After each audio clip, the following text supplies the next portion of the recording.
ಜಾದುವಿನ ಲೆಹಂಗಾ. ಮಗಳೇ ನೀನ್ ಬಂದಿದ್ಯಾ?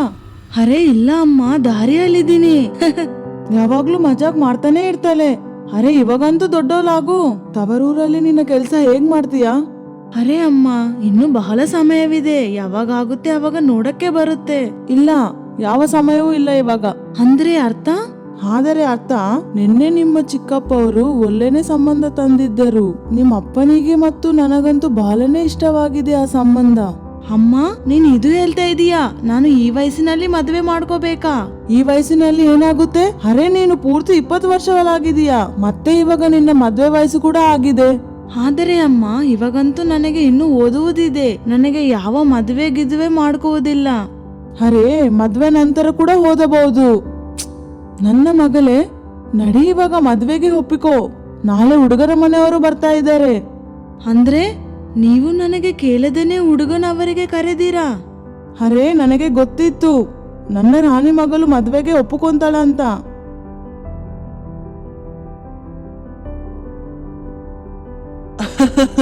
ಹುಡುಗಿಗಾದರೂ ಕರೆಯಿರಿ. ಹಾ ಇವಾಗೆ ತರ್ತೀನಿ. ಮಗಳಂತೂ ನಿಮ್ಮ ಬಹಳ ಸುಂದರವಾಗಿದ್ದಾಳೆ. ಹಾ, ಅದು ಅಂತೂ ನಾನು ನಿಮಗೆ ನಿನ್ನೆನೇ ಹೇಳಿದ್ದೆ. ನಮ್ಮ ಮಗಳು ಇಷ್ಟು ಸುಂದರವಾಗಿದ್ದಾಳೆ. ಒಂದು ವೇಳೆ ನೀವೇನಾದರೂ ನೋಡಿದರೆ ಖಂಡಿತ ಇಲ್ಲ ಅಂತ ಅನ್ನಲ್ಲ. ಖಂಡಿತ ನಿಜಾನೇ ಹೇಳಿದ್ದೀರಾ ನೀವು. ಏನ್ ಸಂಬಂಧ ಒಪ್ಪಿಗೆ ಅನ್ಕೋಬೇಕಾ? ಅರೆ ಹಾ ಖಂಡಿತ. ನಾವು ನಾಳೆನೇ ಮದುವೆ ತಾರೀಕು ತೆಗೆಯುತ್ತೇವೆ. ಮದುವೆಯ ಮಾತು ಕೇಳಿ ಸುನೇರಿ ಬಹಳ ಭಯಪಟ್ಟಳು. ಅವಳಿಗೆ ಅವಳ ಭವಿಷ್ಯ ಮುಳುಗೋ ತರ ಕಾಣಿಸ್ತಿತ್ತು. ಇವಾಗ ನಾನು ಏನ್ ಮಾಡ್ಬೇಕು? ನನಗೆ ಏನಾದ್ರೂ ಆಗುವ ಕನಸು ಇತ್ತು. ಅದಕ್ಕೆ ಹೇಗೆ ಪೂರ್ತಿ ಮಾಡಬೇಕು? ಅಮ್ಮ, ಇದೆಲ್ಲ ಬಹಳ ಬೇಗವಾಗ್ತಾ ಇದೆ. ನನಗೆ ಸ್ವಲ್ಪ ಸಮಯ ಅಂತೂ ಕೊಡಿ. ನನಗೆ ಅವನ ಬಗ್ಗೆ ಗೊತ್ತಿಲ್ಲ, ಅವನಿಗೆ ನನ್ನ ಬಗ್ಗೆ ಗೊತ್ತಿಲ್ಲ. ಈ ತರ ಹೇಗೆ ಮದ್ವೆ ಮಾಡ್ಕೋಬೇಕು? ಮದ್ವೆ ಹೀಗೆ ಆಗುತ್ತೆ. ಮತ್ತೆ ಹುಡುಗನು ಎಷ್ಟು ಒಳ್ಳೆಯವನಿದ್ದಾನೆ. ಕಲಿಸ್ತಾನ್ ಕೂಡ ಚೆನ್ನಾಗಿ. ರಾಣಿಯಾಗಿರ್ತೀಯ ಅಲ್ಲಿ, ರಾಣಿಯಾಗಿ ತಿಳಿತಾ? ಅಮ್ಮ, ನನಗೆ ಆಗುವುದಿಲ್ಲ ಯಾವ ರಾಣಿ. ನೀವು ಹೇಗೆ ಹೇಳ್ತೀರಾ ಆ ಹುಡುಗ ನನಗೆ ಚೆನ್ನಾಗಿ ನೋಡ್ಕೊಂತಾನೆ ಅಂತ? ಕೇವಲ ನೋಡುವುದರಿಂದ ನಮಗೆ ಇನ್ನೊಬ್ಬರ ಬಗ್ಗೆ ಹೇಗೆ ಗೊತ್ತಾಗುತ್ತದೆ? ನೀನು ಸುಮ್ಮನೆ ಇರು. ಗೊತ್ತಾಗ್ತಾ ಇಲ್ಲ ಯಾರು ನಿನಗೆ ಈ ಮಾತು ಹೇಳ್ತಾ ಇದ್ದಾರೆ. ಸುಮ್ಮನೆ ನಿನ್ ರೂಮ್ ಒಳಗೆ ಹೋಗು. ಸುನೇರಿಯ ಮಾತು ಕೇಳಿ ಅವಳ ಅಮ್ಮ ಸ್ವಲ್ಪನೂ ಕೇಳೋಕೆ ತಯಾರಿದ್ದಿಲ್ಲ. ಅಲ್ಲೇ ಮತ್ತೊಂದು ಕಡೆ ಅವಳ ಮದುವೆ ತಾರೀಕು ಕೂಡ ತೆಗೆದುಕೊಂಡರು. ಮುಂದಿನ ತಿಂಗಳು? ಹಾ, ಮುಂದಿನ ತಿಂಗಳು. ನನ್ನ ಮಗಳು ಇವಾಗ ಬೇರೆಯವಳಾಗ್ಬಿಡ್ತಾಳೆ. ಒಂದು ವೇಳೆ ನಿಮಗೆ ದುಃಖವಾಗ್ತಾ ಇದ್ದರೆ ಮತ್ತೆ ಮಾಡಬೇಡಿ ನನಗೆ ಮದುವೆ. ಹೀಗೇಗಾಗಲ್ಲ ಮಗಳೇ. ಎಲ್ಲ ಹೆಣ್ಣು ಮಕ್ಕಳು ತನ್ನ ಮನೆಗೆ ಹೋಗಲೇಬೇಕಾಗುತ್ತೆ. ಅರೆ ಅಮ್ಮ, ಸುನೇರಿಗೆ ಇಷ್ಟವಿಲ್ಲದಿದ್ದರೂ ಮದುವೆಗೆ ಒಪ್ಪಿಕೋಬೇಕಾಗಿತ್ತು. ಅದಾದ ನಂತರ ಮದುವೆಯ ತಯಾರಿ ಮಾಡುತ್ತಿದ್ದರು. ಎಲ್ಲರೂ ಮದುವೆಯ ತಯಾರಿಯಲ್ಲಿ ವ್ಯಸ್ತವಾಗಿದ್ದರು. ಅಲ್ಲೇ ಹುಡುಗನ ಅಮ್ಮ ಸುನೇರಿಯ ಮನೆಗೆ ಬಂದು ಬಿಟ್ಟಳು. ಅರೆ ನಾನು ಹೇಳ್ತಾ ಇದ್ದೆ ನಿಮಗೆ, ಸುನೇರಿಗೋಸ್ಕರ ಲೆಹಂಗಾ ತಗೋಬೇಕು. ಏನ್ ತಗೊಂಡಿದ್ದೀರಾ? ಲೆಹಂಗಾ ಅಂತೂ ನಿಮ್ಮ ಕಡೆಯಿಂದ ಬರುತ್ತಲ್ಲ? ಇಲ್ಲ, ನಮ್ ಕಡೆಯಿಂದ ಬರುವುದಿಲ್ಲ ಲೆಹಂಗಾ.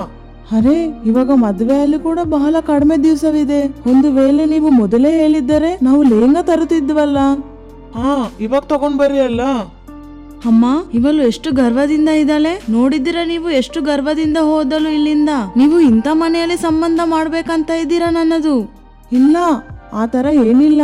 ಯಾರಿಗ್ ಗೊತ್ತು, ಅವ್ರ ಹತ್ರ ಈ ತರನೇ ಇದ್ದಿರಬಹುದು. ನಡಿ, ಇವಾಗ ಲೆಹಂಗಾ ಕೂಡ ತಗೊಳ್ಳೋದಿದೆ. ಮರು ದಿವ್ಸನೇ ಇಬ್ಬರು ಲೆಹಂಗಾ ತರಕ್ಕೆ ಹೋಗಿದ್ದರು. ಆದರೆ ಆ ದಿವಸದಿಂದ ಸಿಟಿಯಲ್ಲಿ ಬಹಳ ಟ್ರಾಫಿಕ್ ಜಾಮ್ ಇತ್ತು. ಅದಕ್ಕೆ ಅವರಿಬ್ಬರು ಮಾರ್ಕೆಟ್ಗೆ ಹೋಗೋಕೆ ಆಗಿಲ್ಲ. ಅರೆ ಇವತ್ತು ಬಹಳನೇ ಕೆಟ್ಟ ಸ್ಥಿತಿ ಆಗಿದೆ. ಮದ್ವೆ ಎಲ್ಲ ತಯಾರಾಗಿದೆ, ಮತ್ತೆ ಲೆಹಂಗಾ ಒಂದೇ ತಗೊಳೋದಿದೆ. ಏನು ಮಾತಿಲ್ಲ ಅಮ್ಮ, ನಾಳೆ ಹೋಗೋಣ. ಹಾ ನೋಡು ಮಗಳೇ, ನ್ಯೂಸ್ನಲ್ಲಿ ಬಂದಿದೆ ಈ ವಾರ ಎಲ್ಲ ಅಂಗಡಿಗಳು ಬಂದಿವೆ ಅಂತ. ಮಗಳೇ ಲೆಹಂಗಾ ಎಲ್ಲಿ ತಗೋಬೇಕಿವಾಗ? ನಾವಿವಾಗ ಏನ್ ಮಾಡೋಣ? ನನಗೂ ಅರ್ಥ ಆಗ್ತಾ ಇಲ್ಲ. ಹೀಗೇನೆ ಮದುವೆ ದಿವಸ ಬಂದಿತ್ತು. ಆದರೆ ಸುನೇರಿಗೋಸ್ಕರ ಲೆಹಂಗಾ ಸಿಗಲಿಲ್ಲ. ಮದುವೆಯ ಒಂದು ರಾತ್ರಿ ಮುಂಚೆ ಎಲ್ಲರೂ ಬಹಳ ಯೋಚನೆಯಲ್ಲಿದ್ದರು. ಅವಾಗ ಸುನೇರಿಯ ಗೆಳತಿ ಅಲ್ಲಿ ಬಂದಳು. ಅವಳು ಎಲ್ಲನೂ ನೋಡಿದ ನಂತರ ಹೇಳಿದಳು, ಅರೆ ನನಗೆ ಲೆಹಂಗಾ ಹೊಲಿಯಕ್ಕೆ ಬರುತ್ತೆ. ನಾನು ನಿನಗೆ ಒಂದು ಸುಂದರವಾದ ಲೆಹಂಗಾ ಹೊಲಿತೀನಿ. ಏನ್ ನಿಜಾನೇನಾ? ಹಾ ಸುನೇರಿ, ನಿನ್ನ ರೂಮ್ನಲ್ಲಿ ಹೋಗೋಣ. ಅಲ್ಲೇ ಹೋಗಿ ಲೆಹಂಗಾ ಹೊಲಿಯೋಣ. ಹಾ ನಡಿ. ಸುನೇರಿ, ನನಗೆ ನಿನ್ನ ಜೊತೆ ಒಂದು ಮಾತಾಡೋದಿದೆ. ಹಾ ಹೇಳು. ನನಗೆ ಯಾವ ತರನು ಲೆಹಂಗಾ ವಾಂಗ ಹೊಲಿಯಕ್ಕೆ ಬರಲ್ಲ. ಮತ್ತೆ ನೀನು ಹೊರಗೆ ಸುಳ್ಳು ಯಾಕೆ ಹೇಳಿದೀಯಾ? ಯಾಕೆಂದರೆ ನಾನು ನಿನಗೋಸ್ಕರ ಲೆಹಂಗಾ ಮಾಡಬಹುದು. ಯಾವಾಗ್ಲೂ ನಿನಗೆ ಹೊಲಿಯಕ್ಕೆ ಬರಲ್ಲ, ಮತ್ತೆ ನೀನು ಹೇಗೆ ತಯಾರು ಮಾಡ್ತೀಯಾ? ಜಾದುವಿನಿಂದ. ಏ, ಜಾದುವಿನಿಂದ? ನನಗಂತೂ ಏನೂ ಅರ್ಥ ಆಗ್ತಾ ಇಲ್ಲ. ಸರಿ ಸರಿ ಹೇಳ್ತೀನಿ. ನಾನು ಕೆಲವು ದಿವಸದ ಹಿಂದೆ ನಮ್ಮ ಅಜ್ಜ ಮನೆಗೆ ಹೋಗಿದ್ದೆ. ಅಲ್ಲಿ ನಾನು ನೋಡಿದ್ದೀನಿ, ನಮ್ಮ ಅಜ್ಜಿ ಕೆಲವು ಪರಿಗಳ ಜೊತೆ ಮಾತಾಡುತ್ತಿದ್ದಳು. ಏನು ಪರಿ? ಹಾ, ಮತ್ತೆ ಆ ಪರಿಗಳಿಗೆ ನಾನು ಎಷ್ಟು ಇಷ್ಟವಾಗಿದ್ದೆ. ಅವರು ನನಗೆ ಜಾದುವಿನ ಶಕ್ತಿ ಕೊಟ್ಟು ಬಿಟ್ಟರು. ಅದರಿಂದ ನಾನು ಏನ್ ಕೇಳ್ತೀನಿ ಅದು ನನಗೆ ಸಿಗುತ್ತೆ. ಅರೆ ವಾ, ಅದರ ಅರ್ಥ ನಿನ್ನ ಜಾದುವಿನ ಶಕ್ತಿಯಿಂದ ನನಗೋಸ್ಕರ ಲೆಹಂಗಾ ತಯಾರು ಮಾಡ್ತೀಯಾ? ಹಾ ನಡಿ, ನಿನ್ಗೋಸ್ಕರ ಲೆಹಂಗಾ ಮಾಡಕ್ಕೆ ಕೊಡು. ಸುನೇರಿಯ ಗೆಳತಿ ಅವಳಿಗೋಸ್ಕರ ಲೆಹಂಗಾ ಮಾಡಿಕೊಟ್ಟಲು. ಲೆಹಂಗಾ ಬಹಳನೇ ಸುಂದರವಾಗಿತ್ತು. ಸುನೇರಿಯ ಮದುವೆ ದಿನ ಕೂಡ ಬಂದಿದೆ. 4 ಕಡೆ ಎಲ್ಲರೂ ವ್ಯಸ್ತವಿದ್ದರು. ಎಲ್ಲರೂ ಕೆಲಸದಲ್ಲಿ ತೊಡಗಿದ್ದರು. ರಾತ್ರಿ ಆಗಿತ್ತು, ಮತ್ತೆ ಭರತ್ ಕೂಡ ಬಂದಿತ್ತು. ಆದರೆ ಅವಾಗ ಹುಡುಗನ ಅಪ್ಪ ಸುನೇರಿಯ ಅಪ್ಪನಿಗೆ ಕರೆದರು. ನೋಡಿರಿ, ನಮ್ಗೆ ಈ ಮದ್ವೆ ಮಾಡೋಕ್ಕಾಗಲ್ಲ. ಆದ್ರೆ ಯಾಕೆ? ನಾವು ಈ ಮದ್ವೆ ಅವಾಗೇ ಮಾಡ್ತೀವಿ ಯಾವಾಗ ನೀವು ನಮಗೆ ಪೂರ್ತಿ 10 ಲಕ್ಷ ರೂಪಾಯಿ ನಗದು ಕೊಟ್ಟರೆ ಮಾತ್ರ. ಇದು ನೀವು ಹೇಗ್ ಮಾತಾಡ್ತಾ ಇದ್ದೀರಾ? ನಾನು ಇಷ್ಟು ದುಡ್ಡಿನ ವ್ಯವಸ್ಥೆ ಎಲ್ಲಿಂದ ಮಾಡ್ಲಿ? ಅದು ನಮಗೆ ಗೊತ್ತಿಲ್ಲ. ಒಂದ್ ವೇಳೆ ನಿಮಗೆ ನಿಮ್ಮ ಮಗಳ ಮದ್ವೆ ಮಾಡೋದಿದೆ ಅಂದ್ರೆ ನಮಗೆ ಖಂಡಿತ ದುಡ್ಡು ಕೊಡಲೇಬೇಕಾಗುತ್ತೆ. ಸುನೇರಿ, ಅವರು ಮದ್ವೆಗೋಸ್ಕರ ಪೂರ್ತಿ 10 ಲಕ್ಷ ರೂಪಾಯಿ ಕೇಳ್ತಾ ಇದ್ದಾರೆ. ನಾನು ಮೊದಲೇ ಹೇಳಿದ್ದೆ ಅವರಿಗೆ ನನ್ನ ಮದುವೆ ಮಾಡಬೇಡಿ ಅಂತ. ಆದರೆ ಅವರು ಒಂದು ಮಾತು ಕೇಳಿಲ್ಲ. ಒಂದು ವೇಳೆ ನೀನ್ ಏನಾದ್ರೂ ಮಾಡಬೇಕಾದರೆ ಮಾಡಬಹುದು. ಆದರೆ ಅದು ಹೇಗೆ? ಯಾವ ಲೆಹಂಗಾ ನೀನು ಉಟ್ಕೊಂಡಿದೀಯಾ ಅದು ಜಾದುವಿನ ಲೆಹಂಗಾವಿದೆ. ನೀನು ಅನ್ಕೊಂಡರೆ ಇದಕ್ಕೆ ಹೇಳಿ ಏನು ಕೂಡ ಮಾಡಬಹುದು. ನಿಜಾನಾ? ಹಾ, ಇವಾಗ ನೋಡು ನಾನು ಏನೇನ್ ಮಾಡ್ತೀನೋ. ನಿಮ್ಗೆಲ್ಲರಿಗೂ ಧೈರ್ಯ ಹೇಗಾಯ್ತು ನಮ್ಮ ಅಪ್ಪ ಅಮ್ಮನವ್ರ ಹತ್ರ ವರದಕ್ಷಿಣೆ ಕೇಳುವುದಕ್ಕೆ? ನೋಡಿ ನೋಡಿ, ಯಾವ ರೀತಿ ಕತ್ತರಿ ತರಹ ನಾಲಿಗೆ ನಡೀತಾ ಇದೆ. ಒಂದು ವೇಳೆ ಕತ್ತರಿ ತರ ನಡೀತಾ ಇದ್ದರೆ ಇಲ್ಲಿಯವರೆಗೆ ನಿಮಗೆ ಚೆನ್ನಾಗಿ ಕತ್ತರಿಸುತ್ತಾ ಇದ್ದೆ. ಇದು ಯಾವ ತರ ಮಗಳು ಕೊಡ್ತಾ ಇದ್ದೀರಾ ನೀವು ನಮ್ಗೆ? ಹೌದಾ? ನೀವು ಯಾವ ತರ ಮಗ ಕೊಡ್ತಾ ಇದ್ದೀರಾ ನಮಗೆ? ಅವನ ಬೆಲೆ 10 ಲಕ್ಷ ಇದೆನಾ? ಇಷ್ಟು ಕಡಿಮೆ ಬೆಲೆ ಹಚ್ಚಿದ್ದೀರಾ ನೀವು ನಿಮ್ಮ ಮಗನ್ನ? ಇದು ಹೇಳಿ ಸುನೇರಿ ತನ್ನ ಜಾದುವಿನ ಲೆಹಂಗಾಗೆ ಹೇಳಿದಳು. ಹೇ ಜಾದುವಿನ ಲೆಹಂಗಾ, ಇವ್ರಿಗೆ ಇವಾಗ್ಲೇ ಗಾಳಿಯಲ್ಲಿ ಹಾರಿಸು. ಅರೆ ಅರೆ ಅರೆ, ಇದೇನ್ ಮಾಡ್ತಾ ಇದೀಯಾ? ಅರೆ ಅರೆ, ಇದು ನಮ್ ಜೊತೆ ಏನ್ ಮಾಡ್ತಾ ಇದೀಯಾ? ಅರೆ ಅರೆ, ಇದೇನಾಗ್ತಾ ಇದೆ? ನಮ್ಗೆ ಬಿಟ್ಟು ಬಿಡು. ನಿಮ್ಮಂತ ಲಾಲ್ಚಿನ ಜನರ ಜೊತೆ ಇದೇ ಆಗಬೇಕು. ಇವಾಗ ಆನಂದವಾಗ್ತಿರಬಹುದಲ್ಲ. ಹೇ ದೇವರೇ, ಅರೆ ನಾನು ಸಾಯ್ತಾ ಇದ್ದೀನಿ, ಬಿಟ್ಟು ಬಿಡು, ನಮ್ಗೆ ಬಿಟ್ಟು ಬಿಡು. ಹೇ ದೇವರೇ, ಬಿಟ್ಟು ಬಿಡು, ದಯವಿಟ್ಟು ನಮ್ಗೆ ಬಿಟ್ಟು ಬಿಡು. ಜಾದುವಿನ ಲೆಹಂಗಾ, ಇವರ ಮುಖ ಕರೆಗೆ ಮಾಡು. ಅರೆ ಅರೆ ಅರೆ, ಅರೆ, ನಮಗೆ ಬಿಟ್ಟು ಬಿಡು. ನಾನು ಅವಾಗೇ ಬಿಡ್ತೀನಿ. ಯಾವಾಗ ಈ ವರದಕ್ಷಿಣೆ ಲಾಲಾಚಿ ನಿಮ್ಮ ಮನಸ್ಸಿನಿಂದ ತೆಗೆದು ಬಿಡ್ತೀರಾ? ಹಾ ಹಾ, ನಾವು ವರದಕ್ಷಿಣೆ ಯಾವನು ತಗೊಳಲ್ಲ. ನಾವೀಗ ವರದಕ್ಷಿಣೆ ತಗೊಳೋದೇ ಇಲ್ಲ. ಬಹಳ ಚೆನ್ನಾಗಿದೆ. ನೀವು ಯಾವ ಹುಡುಗಿ ಹತ್ತಿರ ಕೂಡ ವರದಕ್ಷಿಣೆ ತಗೋಬಾರದು. ಯಾಕೆಂದರೆ ನಾನು ನಿಮ್ಮ ಮಗನ ಜೊತೆ ಮದುವೆ ಮಾಡ್ಕೊಳಲ್ಲ. ಹೇಳಿ, ಒಪ್ಕೋತೀರಾ ನೀವು?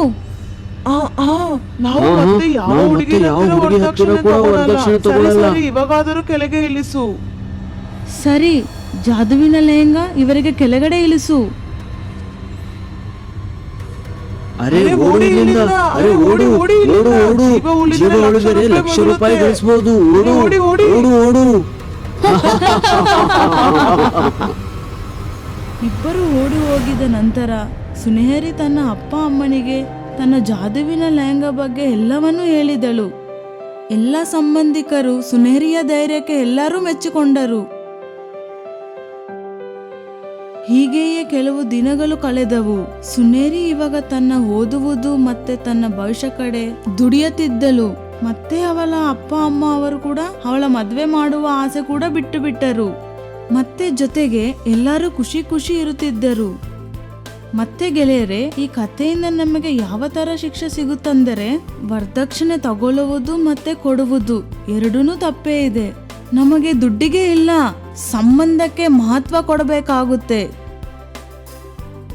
ಹಲೋ ಗೆಳೆಯರೇ, ನಮಗೆ ಕಮೆಂಟ್ಸ್ ಮಾಡಿ ಖಂಡಿತ ಹೇಳಿ ನಿಮಗೆ ಈ ಕತೆ ಹೇಗನ್ಸಿದೆ ಅಂತ. ಈ ಕಥೆಗೆ ಲೈಕ್ ಖಂಡಿತ ಮಾಡಿರಿ ಮತ್ತೆ ನಿಮ್ಮ ಗೆಳೆಯರ ಜೊತೆ ಶೇರ್ ಕೂಡ ಖಂಡಿತ ಮಾಡಿರಿ. ಬಾಯ್. ಒಂದು ವೇಳೆ ನಿಮಗೆ ನಮ್ಮ ವಿಡಿಯೋಸ್ ಇಷ್ಟವಾಗ್ತಾ ಇದ್ದರೆ ಇದಕ್ಕೆ ಲೈಕ್ ಮಾಡಿ, ಚಾನೆಲ್ ಸಬ್ಸ್ಕ್ರೈಬ್ ಮಾಡಿ, ಮತ್ತೆ ನಮ್ಮ ಕಾರ್ಟೂನ್ ಶೋ ಮೊಟ್ಟ ಮೊದಲಿಗೆ ನೋಡುವುದಕ್ಕೆ ಬೆಲ್ ಐಕಾನ್ ಪ್ರೆಸ್ ಮಾಡುವುದು ಮರೆಯಬೇಡಿ.